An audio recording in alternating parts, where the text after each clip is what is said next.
Boa noite, meus irmãos. Que a paz do Mestre Jesus esteja em nossos corações. Vamos continuar o estudo do Livro dos Espíritos a partir da questão 140. Estamos tratando o assunto alma, como já iniciamos na semana passada. Então a questão 140 diz assim: que pensar da teoria da alma subdividida em tantas partes quanto são os músculos e presidindo assim a cada uma das funções do corpo? Isto ainda depende do sentido que se atribui à palavra alma. Se por alma se entende o fluido vital, a teoria está certa. Se o que se entende é o espírito encarnado, a teoria está errada. Já dissemos que o espírito é indivisível. Ele transmite o movimento aos órgãos pelo fluido intermediário, sem por isso se dividir. Então, para nós entendermos isso, o espírito está ligado ao corpo através do perispírito. Então, célula a célula, conforme foi dito a semana passada. Ele está ligado ao corpo. Mas ele não faz parte de cada órgão, de cada célula. O espírito é um motorista, é o piloto.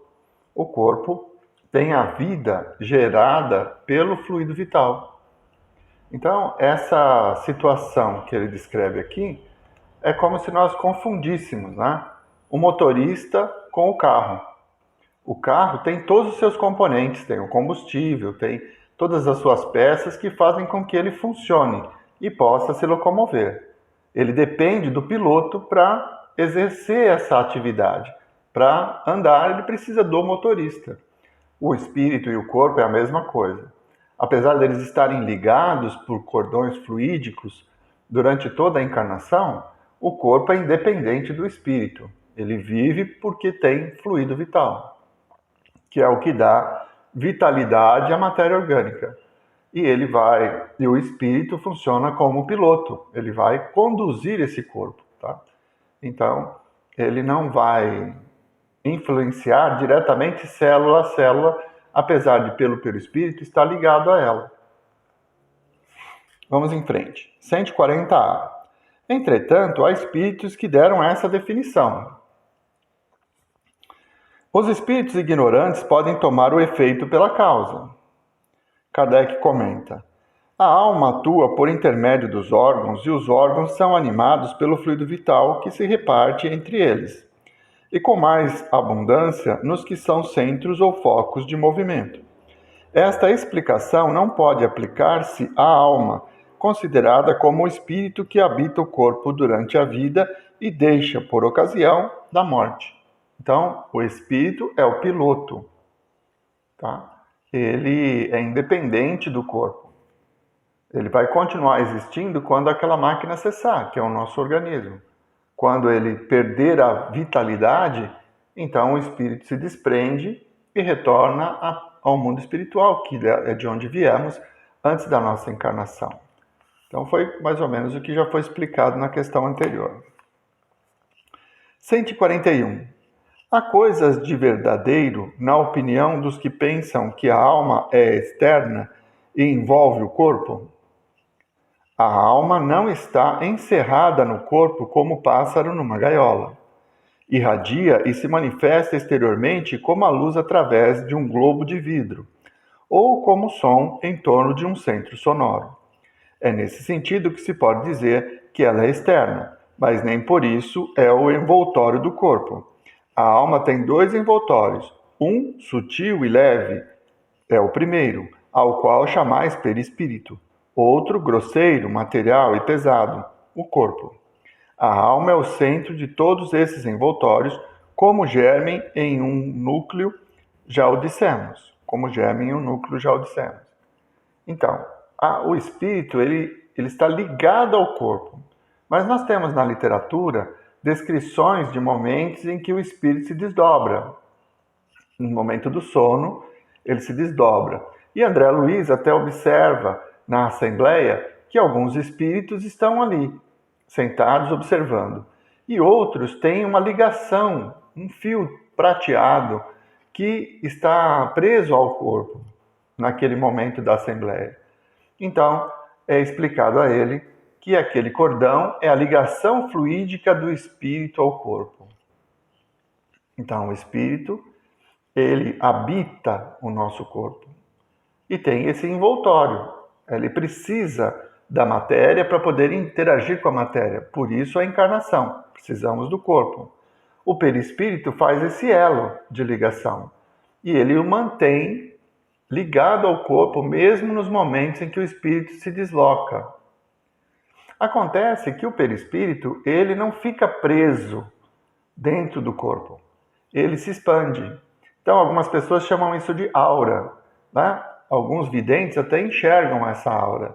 Por quê? Porque o perispírito, ele se expande em torno do corpo. Mas o espírito em si, ele está utilizando esse envoltório, inclusive o perispírito. Então, dizer que o espírito envolve o corpo não é uma realidade. A realidade é o perispírito que envolve o corpo. Muitas vezes pode se expandir, né, e transmitir o seu pensamento à distância. Mas o espírito, o perispírito e o corpo constituem um elemento. Então, o espírito está dentro do corpo, ligado a ele pelo perispírito, célula a célula.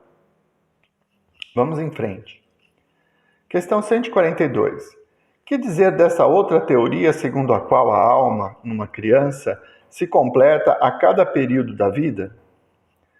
O espírito é uno e está completo na criança como no adulto.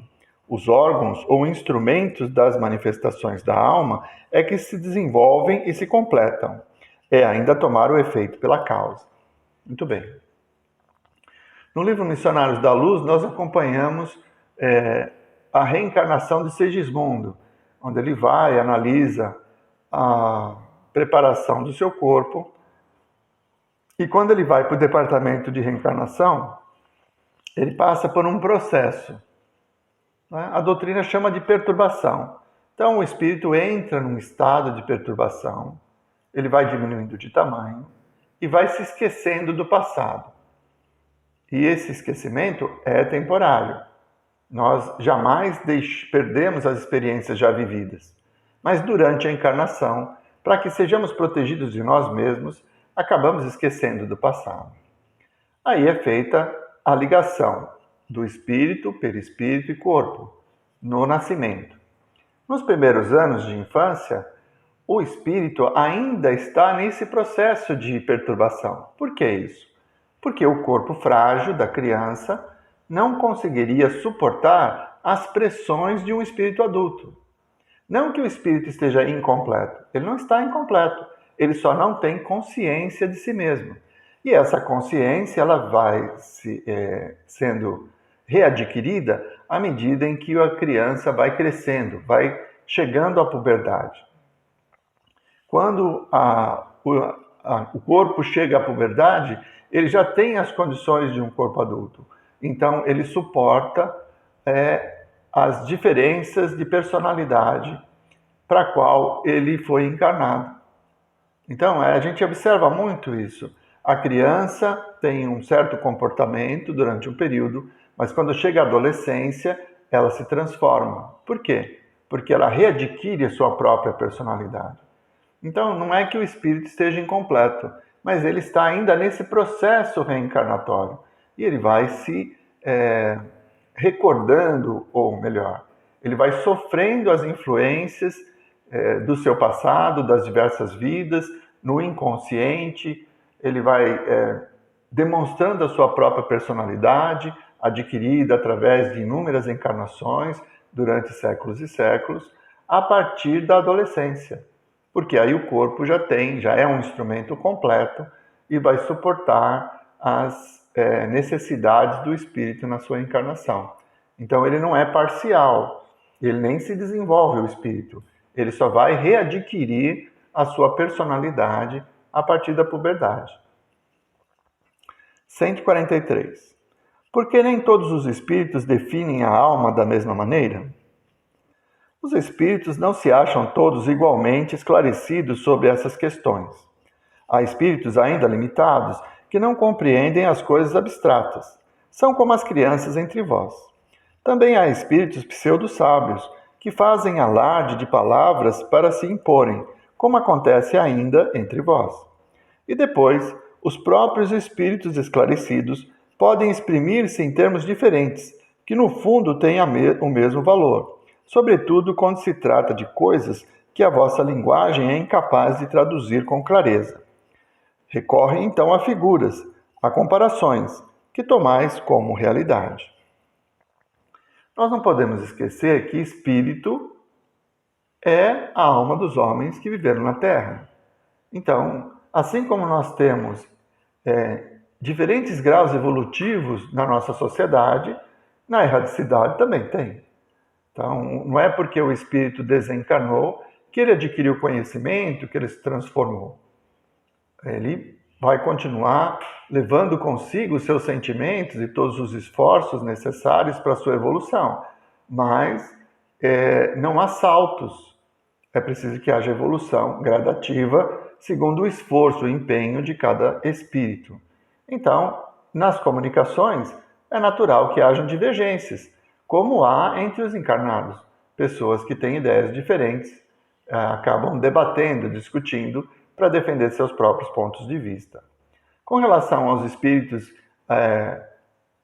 que estão ligados ao espírito de verdade e que são responsáveis pela codificação através do nosso querido Allan Kardec, eles têm já o conhecimento e vieram com uma missão de nos fazer a terceira revelação, nos mostrando, nos ensinando sobre o plano espiritual.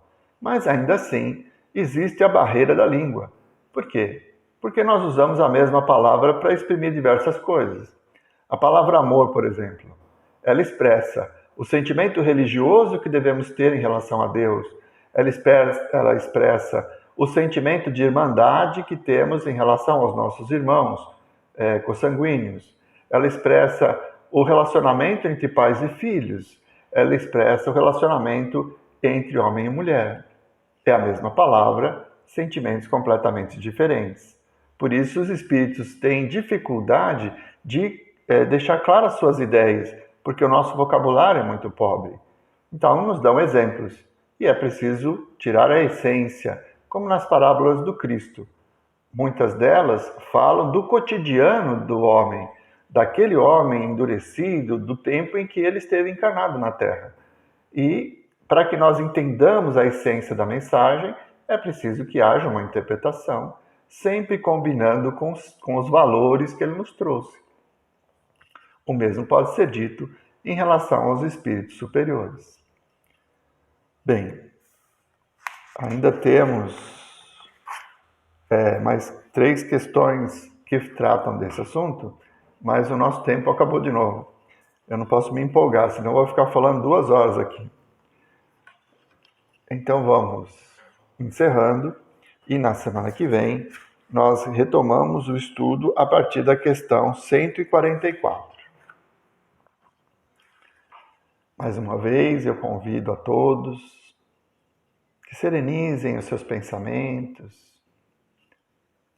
que busquem a tranquilidade, a confiança que precisamos ter nos mensageiros do Cristo que trabalham em nossa casa, que nos suportam, nos intuem e nos auxiliam nesses momentos de aprendizado.